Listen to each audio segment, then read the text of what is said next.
From KVUE News in Austin, you're watching Texas This Week with Ashley Goudeau. Good Sunday morning. The midterm election just wrapped up, but Austin voters will head back to the polls in less than a month to decide some key races. More on that in just a minute, but first, let's get to the 3 things you need to know in Texas politics. Monday marked the first day Texas lawmakers and legislators-elect could file bills for the 2023 legislative session, and they wasted no time. In the first week, some 1,044 bills were filed, and the topics range from creating a fund for the victims of the Robb Elementary School shooting to legalizing abortion to targeting transgender children. The bills will have a long road ahead of them if they are going to make it to the governor's desk. The session starts January 10th. A group of migrants arrived in Philadelphia on Wednesday, the first group to be bused there by the state of Texas. Philadelphia is now the latest Democrat-led city where Texas is busing migrants from the border. Since April, the state has bused some 13,000 migrants to Washington, D.C., New York, and Chicago using taxpayer dollars.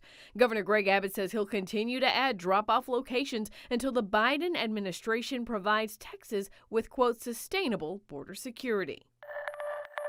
The Uvalde police lieutenant who served as acting chief on the day of the mass shooting at Robb Elementary School retired effective immediately on Thursday. Mariano Pargas was already on suspension pending an investigation into his actions during the response on May 24th. A recent CNN report showed Pargas knew several children were still alive inside the classroom while law enforcement waited outside. Police waited 77 minutes before breaching the door and confronting the gunman. City leaders plan to fire him this weekend, but he retired before they could take that action. On December 13th, Austin voters will head back to the polls to elect a mayor and fill 3 council seats. In District 3, which is made up of East and Southeast Austin, voters will decide between marketing strategist José Velásquez, who got 36% of the vote, and Daniela Silva, a community organizer who ended the night with 34% of the vote. I talked with both candidates about their bids for council. We'll start with Velásquez. The November election, you came out just a touch above your opponents there, getting the most votes, but you and Daniela Silva separated by about 422 votes there. Tell me, what do you believe makes you the best candidate in this race? The best candidate in the race, lived experience and strong and long-standing relationships in the community to be able to build broad coalitions and hit the ground running on day one. And that's why you feel like folks should vote for you over her? Absolutely. What do you... I mean, Daniela is a phenomenal candidate, phenomenal person. We're actually friends. But that's where I would draw the distinction. Okay.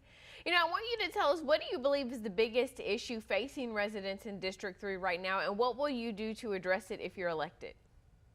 Honestly, it's going to be affordability. I was chatting with somebody the other day, and we were talking about how there are a lot of changes happening in Austin, but the majority of the time in District 3 and along the Eastern Crescent, folks are victims of those changes and not necessarily participants in the change. And that's what I want to bring to council, is ensuring that every single part of District 3 are active participants and have the opportunity to take a leadership role and be part of the change in the district and in Austin. And so what does that look like in terms of policies that you would like to put in place? So we drafted, and we were the only campaign in that crowded race that drafted an affordability plan. It's called Affordable Austin, and it calls for expanded broadband access, checking our city rosters to see how much of our city staff came back to work in the offices when they could have continued to remote work. So encouraging more remote work,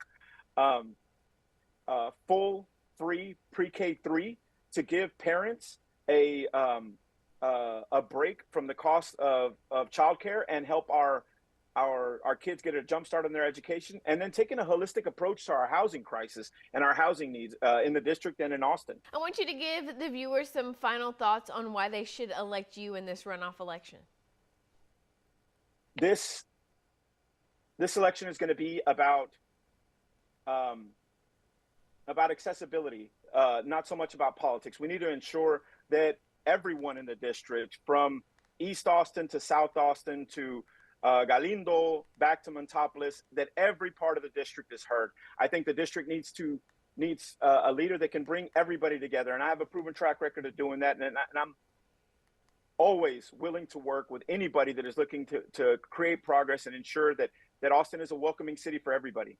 On December 13th, Austin voters living in City Council District 3 will decide who will represent them at City Hall. Marketing strategist José Velásquez or community organizer Daniela Silva.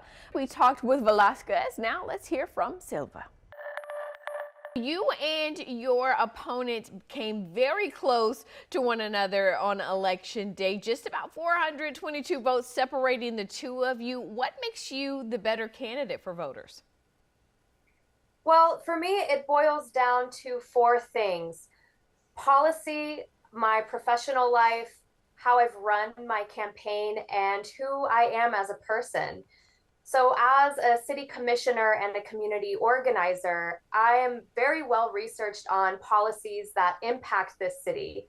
I'm the only candidate who has released detailed policy platforms on affordability, healthcare, and climate resiliency, all of which you can find on my website and our social media platforms. Professionally, I've been working boots on the ground in food justice and social justice movements, a lot of which have been in this district, which include food deserts. And in some parts, there are as many as a quarter of people who are living with food assistance programs such as SNAP, WIC, and Double Up Food Bucks. And that is something that we must change. And I have the knowledge and the skills to do that. When it comes to how I've run my campaign, I have staffed my campaign, my team, with a broad array of people who come to this work earnestly, rather than choosing to spend tens of thousands of dollars of voter dollars on expensive political consultants. And the diversity of my campaign is representative of the diversity that I will bring with me into City Council. And last but not least, who I am as a person. I am the average District 3 resident. I'm 30 years old, working class, a renter, and Latina. I firmly believe that whoever is most impacted by policies should be the ones writing them.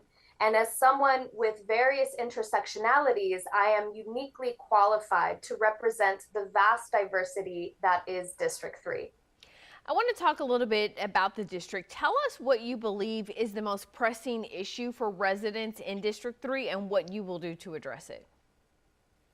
Based off of hundreds of conversations that I've had with District 3 residents, the top two concerns are affordability and our unhoused community. With affordability, it boils down to housing, making sure that we have a pathway to housing that is not time intensive or so expensive that it can take 4 to 5 years to build the housing that is needed. We are a city that is in high demand. We need to be able to have the supply that matches the demand, not only today, but in the future of the city. Additionally, making sure that we protect existing affordable housing and using public land for public good to build the more deeply affordable housing that is needed in order to ensure that the city is not growing at the expense of working class families, of artists, musicians, nurses, EMT workers. You can learn more about both Velásquez and Silva at KVUE.com.